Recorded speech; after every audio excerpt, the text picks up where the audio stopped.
Огород, теплицы, клумбы и целый курятник появились на одной из крыш в центре Парижа. Это офис отделения французской почты. Его сотрудники решили выращивать овощи и фрукты и разводить кур недалеко от рабочего места. Пространства для этого достаточно – целых 900 квадратных метров.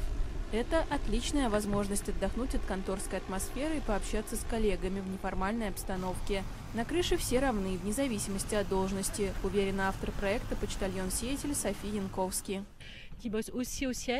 Здесь мы не говорим о работе, а трудимся над выполнением общей задачи. В выходные, например, строим курятник. Это имеет смысл, мы чувствуем себя хорошо. С ней согласна оператор связи Карин Ленард. Может быть, несколько томатов, горсть клубники. Если каждый день выполняешь такую небольшую работу, жизнь становится лучше. Это помогает чувствовать природу. Мы постоянно перед компьютерами в виртуальном мире. Труд на грядке сближает людей. Это настоящая жизнь. Почтальон-сеятель – один из 33 проектов, которые поддержали власти Парижа для развития городского сельского хозяйства.